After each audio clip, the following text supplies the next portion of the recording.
Y ahí no hay excepción.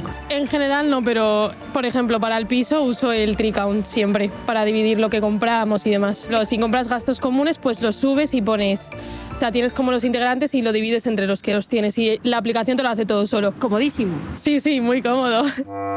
Aquí ten pinta de que algún conflicto polo tema de gasto alguna vez tivestes, non? Que fueron a cenar, una no pidió entrantes o no bebió vino y al final, o sea, cuando llegó la cuenta dijo yo esto no lo pago y al final sí que había bebido vino. Ah, moi lista, non? Sí, sí. E houve conflicto? No, se callaron. Pero que pasa se alguén toma, por exemplo, unha cervexa e outro pide unha auga ou alguén pide postre e outro non? Pois cada un o seu é listo. Dependendo de que pida cada uno. Bueno, tamén depende do prezo, se son 10 euros por persona non, pero se xa chega un que pide 20 e outro 10, pois sí. Depende, claro, confianza, cantidad. Son 12 euros no te lo pido, pero ya si pasan de 5 sí. Se dice y se apaña todo moi bien. Nin conflicto, nin nada? No. Resulta que tes un grupo de amigos do máis tranquilo. Sí. Vou che levar a coñecer o meu chorras. Que reclamar ata o último céntimo. Porque sobre todo soen ser reincidentes. Paga. Que non fai unha vez vai pasar.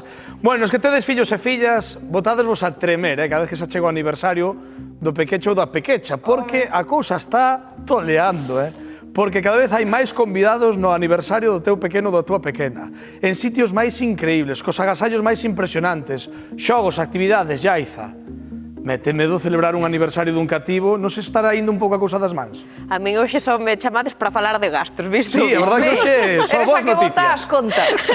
Hoxe toca nos botar as contas porque, claro, chegan as celebracións dos máis pequechos e cada vez as celebracións son máis grandes, como decía Espiño, e hai que preparar máis a carteira. Pero outra cousa que temos que ter en conta é que cando son pequenos son os pais os que teñen que facerse cargo dos regalos dos amiguiños. E claro, aí tamén hai que botar contas, a sacar a calculadora, que esa non falla. Mirade para aquí. Estamos vendo, preguntámoslle a varias familias e o que nos din é que o que adoitan facer é poñer un bote de 10 euros, así entre varias familias, compran un agasallo e, bueno, pois xa ayudan ao cativo de parte de varios, non? Que pasa? Se a familia ten un fillo, se vai a 10 aniversarios ao longo do ano e gasta 10 euros para cada aniversario, as contas ao final do ano dan 100 euros. Pero que pasa se son 3 os pequechos que temos na casa? Eses 100 euros hai que multiplicalos por 3. Aí xa serían 300 euros ao ano. E todo isto, sen ter en conta esas celebracións que nos decía agora Espiño, que creo, Rocío, que cada vez se va máis das maus, non? Bueno, que eu xa me cruzo de brazos, porque de verdade os cumpleanos agora parecen comuñóns, unha parafernalia que, bueno, é para botarse as mans á cabeza. Estamos falando de cumpleanos nos que hai animacións, no que hai hinchables, no que hai karaoke, mesmo algún grupo de música tocando en directo, e todo, claro. Un aniversario, unha celebración destas características, pois pode superar os 500 euros, Hoxe estivemos en Ferrol, nunha empresa que precisamente organiza este tipo de celebracións. E moito ollo porque les teñen de todo, porque tamén lles piden de todo. Fixadevos que ata nunha ocasión tiveron que simular un gran festival de música de California para o aniversario dunha nena de tan só 9 anos. Carla, imos falar das festas infantís, porque está vendo un cambio de tendencia moi grande do que era o mellor hai anos agora, que cada vez son máis especializadas, non? Sí, xa, bueno, nos últimos 10 anos quizáis xa pasamos un pouco da festa tradicional de toda a vida a eventos cada vez máis personalizados, máis tematizados, máis espectaculares e máis traballados en xeral. Temos un abanico moi amplo de servizos para que a familia poida elixir dende a animación máis estándar e máis básica, de un animador facendo xogos cos nenos e coas nenas, ata despois pois temos feito ata un festival tipo Coachella. O servizo básico de un animador durante 2 horas é moi asequible, son 95 euros máis IVE, é un prezo moi popular. E despois, se xa a parte da animación especializada, como pode ser unha animación musical ou a organización de festival, un karaoke, hinchables, podemos ir a 500, 800, 1000, 1500. Si non leva decoración nin mesa 12, pois podemos estar falando de 300 euros, 200 e pico. Se leva a mesa 12, pois depende da que elixan, pero claro, as temos tamén de 195, 295, 395 e dai cara arriba. Esta podría ser a base unha mesa 12 con globos para un bautizo, por así decirlo. Por exemplo, temos as bolsiñas personalizadas, tanto de que poden ser de calquer tipo de snack, neste caso como de un bautizo, pois a tarta de pañales, unha tabla 12. É como unha táboa de embutidos dos restaurantes, pero todo de 12, Exactamente. Pasada, Despois tamén temos a decoración con globos, que esta é unha cousiña moi sinxela que temos aquí na tenda, pero se poden facer cousas hiper mega espectaculares. Este é dunha boda, por exemplo, de nubes. Parabéns, Marcos e Marta. E despois tamén, por mencionar, temos tamén cestas de regalo, que funcionan moi ben, con todo tipo de produtos e personalizar, e a verdade é que destas vendemos moitísimas. Todo é ata onde chega a imaginación. Ata onde chega a imaginación. Cando empezábamos había moitas festas de 20 e pico nenos, incluso 30. Agora a tendencia é cada vez máis reducidos, grupos de 10, de 12, de 15, pero gastan máis cartos porque queren cousas máis especializadas.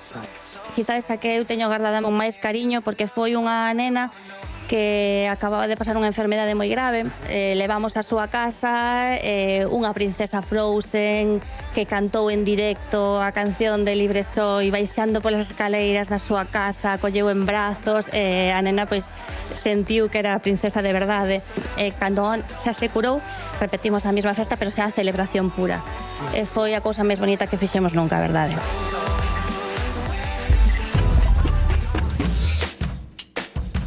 Celebras o aniversario os teus cativos? Celebro, sí que os celebro porque teño un pequeno de 10 anos. Como levas isto dos cumpleanos? Fatal. Entre a familia, en carnavales. Aí a forras, non? Sí, que porque fago carnavales e todo xunto. Cada ano pois damos unha sorpresa diferente, pero contratamos un sitio, temos que pagar e encargarse de todo. Contratar xa o servizo para que se encarguen da festa. Exacto. Pois eu fago unha festa grande unha vez ao ano porque teño 3 cativos. E canto crees ti que gastas no cumpleanos dos teus fillos? Máis de 100, porque somos moita familia. Pois o mellor uns 500 euros tranquilamente. E dai para arriba tamén. Sí. Sobre 100 euros, por aí. 200 como mucho. Sí. Teño cumpleaños este sábado, a miña filla. E como vai a cousa? Pois sobre 400 euros. Sí. E dai subindo, non? E dai subindo, sí. Pero ti, por exemplo, hoxe en día máis ou menos nun cumpleanos dun neno gástese sobre 400, 500 euros. Sí. Sí, confírmalo. Sí. Que che parece o habitual? Moito. Pareceme que isto é un despropósito. Vai se nos das mans un pouco. Sí. Es demasiado. Se nos va de las manos. Sí, ya no se puede festejar cumpleaños. É que o alquiler do local son 250 más suplemento de 50 por ser fin de semana. Más chuches, más tarta, más regalos, horrible. La gente que tiene pasta, claro, lo lleva para parques, lo invita a una sala especial. Bueno, lo que tenga para gastar, claro, que lo gasta. Pois a comodidade de non traballar, prefires pagar un pouco máis e facelo fora, que pois está moi ben tamén. Canto se gasta nun cumple dun pequecho? Bastante. Aproximadamente? Mas ahora quería 11, ten cumple de anos e quería 11 regalos. Unha primeira comunión mini. Pero é que ahora hai lista de espera hasta para celebrar o cumpleaños. Pois eu levo reservado desde julio. Como cambiou a cousa, non? Como celebraban o teu aniversario, por exemplo? Nos celebrábamoslo... Unha torta e unha piñata se había sorte, non? Exacto. Los niños creo que también tienen más... Exigencias. Sí, exigencia ahora que nosotros no. A min era unha tarta e os 4 amigos na casa. Pero sí que tengo amigas que lo hacen en conjunto como diciembre. Van los que cumplen todos en diciembre. E isto de celebrarlos en conxunto? Sí que se empeza a facer. Por trimestre nos coles sí que se fai. É que se non é inviable. Con máis de un fillo é inviable. É medio sueldo. É unha cousa casi obrigada, porque como fan todos, tes que entrar polo aro. É horrible. Ánimo. Gracias.